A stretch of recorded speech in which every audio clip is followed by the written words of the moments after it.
सभी को नमस्कार। कैसे हैं आप सभी। आज अपन 12th क्लास का एक अच्छा सा टॉपिक मांग की अवधारणा, इसको लेकर डिस्कस करेंगे, चर्चा करेंगे। कुछ डाउट्स है तो क्लियर करेंगे। अब देखिए मांग क्या होती है। मांग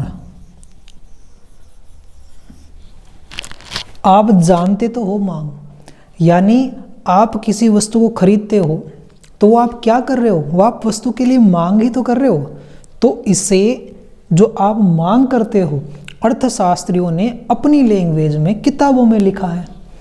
और मांग क्या कहती है कि एक निश्चित समय, एक निश्चित कीमत पर वस्तु की या सेवा की मांगे जाने वाली मात्रा को मांग कहते हैं। तो मांग की बात करें तो निश्चित क्या होता है, आपके पास निश्चित समय होता है, निश्चित समय होता है। और निश्चित क्या होती है, कीमत होती है। निश्चित क्या होती है, कीमत। जैसे अपन ले लेते हैं वस्तु अनार। क्या ले लिया अपन ने, अनार वस्तु ले ली। अनार एक निश्चित समय में, मान लेते हैं कि 15 अक्टूबर 15 अक्टूबर 2021 को अनार की, ये तो समय हो गया, निश्चित समय हो गया। और कीमत अपन ने ले ली कि ये 50 रुपये किलोग्राम है। तो अगर इस समय पे और इस कीमत पे जितनी भी अनार की मात्रा मांगी जाएगी लोगों द्वारा, वो मांग कहलाएगी। That is very easy concept. बहुत अच्छे से आपको समझ में आ गया होगा कि एक निश्चित समय और निश्चित कीमत पर किसी वस्तु या सेवा की मांगे जाने वाली मात्रा को मांग कहते हैं। कोई समस्या आपको नहीं होनी चाहिए, ठीक है। अब बात करते हैं मांग का नियम। मांग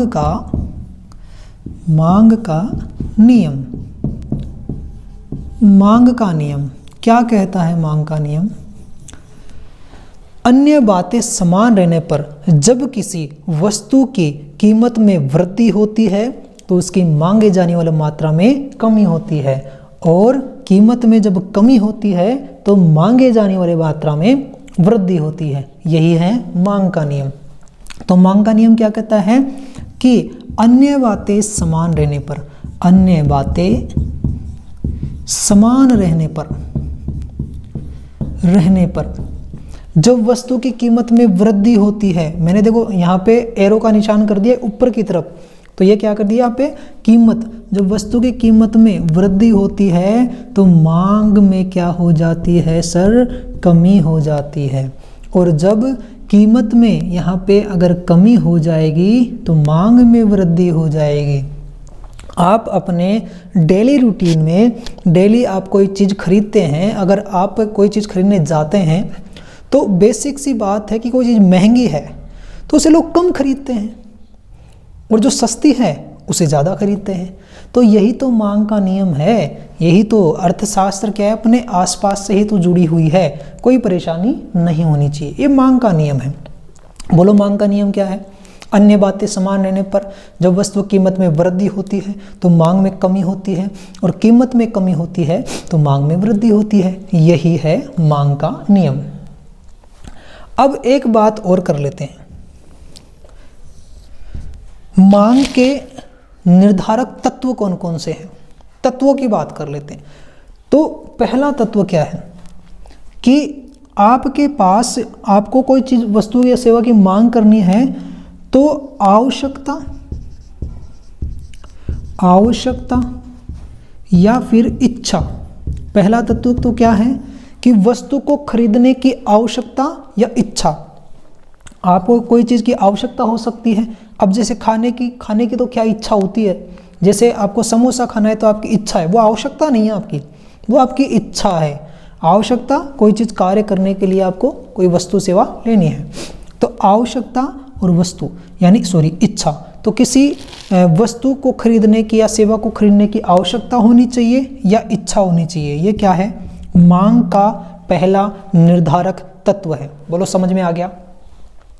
दूसरा क्या है, दूसरा आपके पास है कि आपके पास वस्तु और सेवा क्रय करने के लिए आवश्यक रूप से जो पैसा है या धन है वो होना चाहिए। भैया आपकी तो आवश्यकता है, आपकी तो इच्छा है, आपको तो पता नहीं क्या क्या लाना है, लेकिन उसको खरीदने के लिए पैसा भी होना चाहिए, तभी मांग होगी, नहीं तो मांग नहीं होगी।